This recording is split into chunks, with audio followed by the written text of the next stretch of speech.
What's up, everybody?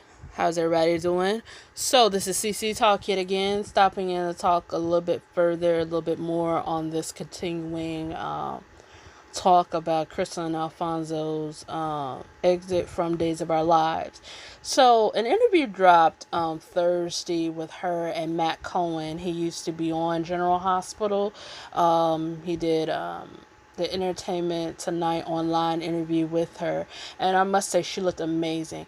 Probably way more amazing that she looked online than opposed to how she looks half of the time on Days these last several years, because whoever's doing their makeup on Days of Our Lives, they don't care about them enough, and she by far is one of the most beautiful women that has been on soaps for almost 40 something years. And again, this is just the minor disrespect before we get to the more bigger disrespect throughout this video, but it's just kind of like, wow, she looked incredible. But she talked about on the online interview with Matt Cohen that why she left was because Ken Corday and this Albert fellow, I don't know his last name, but I've heard a lot of fans say they do not like Albert. They do not like Albert because Albert is trying to uh, make his mark on the show, so much so this is why Greg May ended up being let go from the show, because there was some buttings of the heads between Greg and Albert when it came to producing the show. And nevertheless, what ended up eventually happening was, I don't know if it was Ken or Albert Viva Ken or something to that. It could have been both of them. But someone told her that we are going to pretty much write you off the show for 5 whole months, bring you back in a totally different storyline with a Navy vet, Navy SEAL, male character, and we're gonna do this whole big old storyline around you, yada yada yada. And Kristian Alfonso was like, "Bitch, what? Really? You finna put me, a bitch that's been on this show for 37 years, who has always been on full time, on part time? I don't think so." So she did the ultimate poker move and said, "You know what? Y'all can keep this. Y'all can have this. I'm not coming back to this when we start filming in September." So when she filmed her final scenes, I think back in February before the coronavirus had happened, those were her last scenes that she had filmed. Now, based off of how her interview have went throughout the rest of it, it seems like to me they didn't kill off the Hope character. It seems like stuff is just going to be up in the air because of this storyline. So I wouldn't be surprised if they recast. I mean, let's be real. In order to, again, she called their bluff on the storyline because I feel like, to me, I think the storyline was a bunch of bullshit to force her out the door. And then, say if the storyline was not up to par, quote unquote, in terms of like before she would have came back, and she was gullible like that and said, "Well, what's going on with that storyline?" and stuff like that, they would have fired her. They would have found a way to fire her because, again, she'd been on the show for 37 years. And this woman has taken multiple pay cuts, okay? She has taken several ones for the team, okay, just so she can stay on this show. And she's been fed bullshit storyline after bullshit storyline for the last 20 something years, okay. She's had some decent ones, but for the most part she has never had a stellar storyline since the Hope character's comeback storyline in 19 and the 94 and 95 seasons, okay? When she had that return storyline, that was one of the best storylines Kristian Alfonso had ever had on their show because it was organic. It was just fantastic. It played into that classic Hope heroine synopsis that we all who love Hope, um, you know, was found upon. And damn it, that was like pretty much, in my opinion, like her last big storyline. All these other stupid, things like, and don't get it wrong, I like Princess Gina. But putting the microchip in Princess Gina's head, you could have still did Princess Gina without the fucking microchip. Whoever, like, that's what I said in the previous video. Like, why would you put a microchip in her brain? Even James fucking Riley didn't even put a fucking microchip in Hope's brain in order to have Gina work. He just gave her amnesia. And then we go on to like several years later, we get the Nighttime Hope crap with Dina Higley about, oh, well, I saw a story on Dateline where a woman was on Ambien and she was going around, beating people up and kicking people's ass. And it's just like, seriously, those are the type of storylines where people in primetime television and, A-list movies, they laugh about when it comes to the soap industry, because it's like, really? Seriously? That's some of the dumbest shit ever. Dumbest stuff ever. And again, this whole thing that Kristian Alfonso cannot do an organic storyline is horse shit. So why would you put her in those type of scenarios where, again, she was always the constant professional for days. Always the constant professional. She got a script, she did, she performed, she made it happen, boom, bam. And we would be the judge. And again, that's why I always got on people, especially some of, her loyal fans as well, just like me, but a little bit more stronger, who would turn around and try to say, like, well, why she doesn't protest for her character? Because, again, you can only do but so much protest, especially in a failing genre, okay, that, you just have to, sometimes you have to take it or leave it. So, for me, this whole situation that they were going to write her off for 5 months, I think they was trying to play poker with her. She caught them slipping. She called that bluff, and she ended up walking. They probably were shocked, like, what? She left us? Like, we were playing on fire, and the chick, like, what? Yeah. Now, what's going to behoove me about this whole situation is if there's no storyline. Like, when this whole situation comes up into par, because y'all know Days films like 5 months in advance. So let's be real. Say when we go into the new year, and so that'll be around 4, maybe 5 months. Okay, by that point, if we don't see this storyline under a recast at Hope, not to say that I want to recast at Hope, but I'm saying if they did wanted to do that, and if we don't see a recast at Hope, like say with a Hunter Tylo particularly. Because Hunter Tylo's been on Days of Our Lives. She was Patch's old first wife. Yeah, first wife on that show. But let's just say if they recasted Hope and put Hunter Tylo in the place, and Hope didn't come back with a Navy vet, so to speak, and have the storyline play out, we all gonna be sitting here like,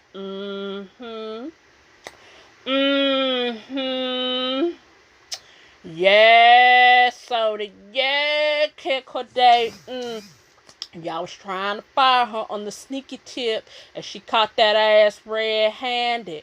But who knows? Maybe she didn't get that ass red-handed. Maybe, she's probably spinning it just right where it doesn't make them look totally bad, but it still makes them look bad. Because, again, anybody with a brain who have seen enough of these type of firings happen over the last, 10 years or so know better than this.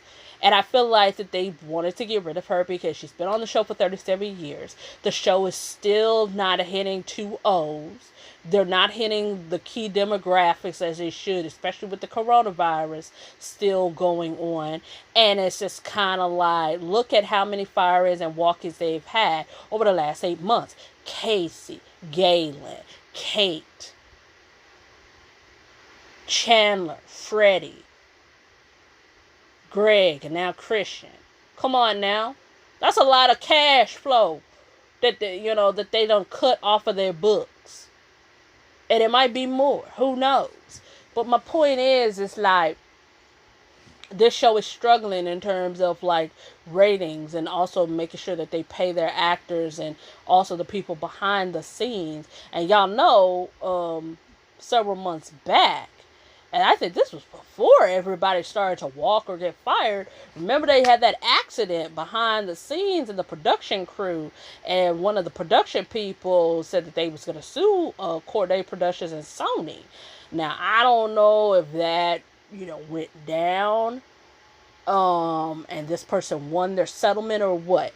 But that could also be a possibility why so many of the performers, walked, and also, they got fired, was because it's like, yeah, again, where else you gonna get the money? You're gonna have to, cut some wheat from the chaff in order to pay off the, the settlement.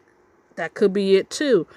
But I just feel like at the end of the day, I just feel like that Sony, NBC are yet again showing like how much they care about days. They don't care enough. Not to mention Sony, they're, when it comes to these type of situations, this is nothing new for them. This is nothing new, because remember back in the early 2000s, when all their super couples and all their major stars, or at least throughout daytime, minus Sony, a lot of stars took pay cuts, especially when the industry took yet another hit. And the first one that took a pay cut was Susan Lucci. Remember that? When Susan Lucci took the pay cut, it was like, oh, fuck. All these performers throughout every soap had to take a pay cut, because she's the grande dame of the soap industry in terms of like being a household name, pop culture icon. Erica Kane is very synonymous. So when she took her pay cut, because ABC and Disney didn't have the coin to say, hey, Susan, I know you're a pop culture icon and all, but all my children ain't bringing in 7 and 8 million viewers a week like it used to, and we can't pay you $2 million, baby girl, anymore a year. So when she took her pay cut, they all had to take pay cuts, and if you didn't take the pay cut, you got fired. Look what happened to Eric Braeden and Melanie Thomas Scott. Look what happened to Mary Beth Evans and Stephen Nichols. Look what happened to Deidre Hall and Drake Hoganson. Look what happened to Kristian Alfonso and Peter Reckle. Kristian Alfonso has taken multiple pay cuts. Peter was told he had to take a second pay cut. Peter was like, oh, hell no. I live in an eco-friendly household. I am not taking another pay cut, especially living in California where it's very expensive to live out here. I'll walk. I'll have some dignity, and I'll just leave this show. And it's just... And again, I understand business. I do. I understand that that's just the nature of the business where we're at, especially now with 4 soaps, and they're all barely making like the bare minimums in terms of like ratings each and every week. But at the same time and same token, it's just like, you ain't got to do all that, to Kristian Alfonso. Just say, look, baby, it's been real. But your salary, your seniority is hurting this show, and we're finna go into a different direction. You honestly think that Kristian Alfonso, being the constant professional that she is, wouldn't have not understood that? But no, you go throw in this whole, she needs to take a 5-month sabbatical and basically go from being full-time to part-time, just so y'all can make this sort of thing happen, and think that she go buy this sort of bullshit. It's like, get the fuck out of here, Ken Corday and Sony. So yeah, I just, again, I hope Kristian Alfonso is able to get on more TV, movie projects, wherever she could get them. Again, Lifetime, Hallmark Channel, they always got, movies, okay, to, for the soap actors to be on, and she could get on tons of them, and you get some bread off of them, especially being that she is a person that is well known within the industry enough where I think her fan base is relatively good. Like, if you found out that Kristian Alfonso was going to be in a Lifetime movie, you definitely go and watch it. Or I wouldn't mind if she ends up on the OWN one of those own soap operas, primetime soap operas. I say she'll be good on those. Maybe she could get on that new Batwoman cast. They recast the new Batgirl, right? Or Batwoman on that with a beautiful black actress, by the way. And they recasted that just recently. So why not? Have her be I don't know. I don't know who they have right now as remember when Bruce Wayne had oh my god, had his what is it, the butler, but also the person that knew his secret about him being Batman too. That'd be really cool for like a Kristian Alfonso to play. Having, that type of dynamic there. I forget what the character's name. Hold on, let me see what the character's name was. Yeah, his name is Alfred. Y'all remember Alfred from the, Batman from the late 80s, okay, with Michael Keaton and Jack Nicholson and Kim Basinger. Maybe they can put her something like that, opposite that new Batwoman. But I don't know who plays that particular role right now. But because again, I just they're brushing up, I think, that whole cast again and rebooting that. But whatsoever, I hope to see her again, because again, she's already said she's available, when it comes to acting. If she can't get on another soap, I hope she could get on, like, doing something, like I said, in prime time. TV movies could definitely be available to her. So it is what it is. So yeah, like I said, best of endeavors to her. Again, she seems like she's holding her head up high, and she's made peace with it from the looks of it, from how she sounded in her interview with Matt Cohen. So that's all you could ask for. She's not sad about it. She's not upset about it. And if she did go through some of that, she probably did it very, very much in some sort of privacy, like she said, with her family. And, it is what it is. So, yeah. Anyhow, rate, comment, subscribe. Let me know what y'all think about this. I will talk to you all soon. Peace.